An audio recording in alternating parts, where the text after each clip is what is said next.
chilling and cooling down the glass. Now you need an extremely clean glass, right? So I'm just going to keep it here for a while. The difference between a clean glass and dirty glass would be, everyone has a camera. Who doesn't have a camera? You. No camera, okay. Can you please stick your fingers in this glass? That's the only time I'll say that. Okay, come on, stick it like you mean it. Come on. Anybody else? Anybody else? Come on, murder this glass. Quickly. There we go. Someone like it. Really good thumbprint. Okay, so if you bring water in a dirty glass, right, you will notice, if you look very closely, you see these bubbles at the side of the glass, right? A lot of people always have the impression of when you order a beer, if you see bubbles and carbonation, it means it's fresh. This is actually your thumbprint and my thumbprint. What happens is the CO2 bubbles actually stick to the side of the glass. It clings on to dirt, right? So if you go to a bar where the bartender is a little bit cheeky, you watch very closely, okay? There you go. Let's give it a little bit luck pour. It's all clear, right? Now if anyone walks in, you can actually sell this to them. Okay? So basically what I'm getting at is when you use the dirty glass, your head of foam collapses really fast. You can see there are big bubbles, air bubbles all over the head of foam. This collapses really fast on top of it being extremely disgusting. You need to have a clean glass to ensure that the head stays fresh for longer and it's compact. Okay? So back to the ritual. The first step is of course the rinse. Now why do we keep a cool and clean glass? Reason being is if you use a room temperature glass, you actually increase the temperature of the serving beer by 2 Fahrenheit. That's about 1 degree.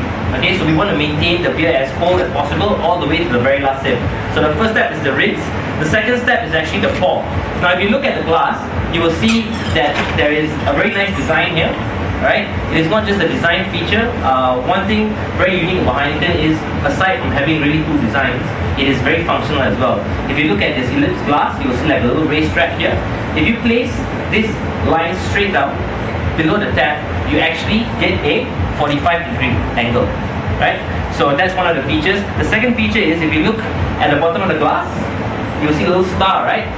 That is what we call the head keeper. You can actually test this out. You can pass it around, just scrape the bottom. You can feel that it's a little bit etched.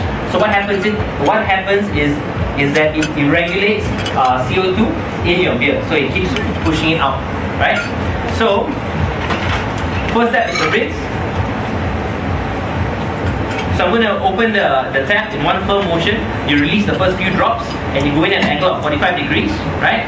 So as the glass fills up, the foam reaches the brim, you straighten the glass.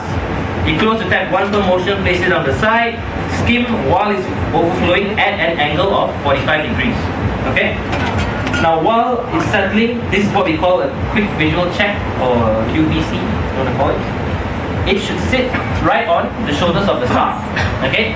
Or about 2 fingers of foam. So once you have done your check, always use the branded coaster, logo facing consumer, enjoy your Heineken. It's as simple as that. It's a 5-step ritual.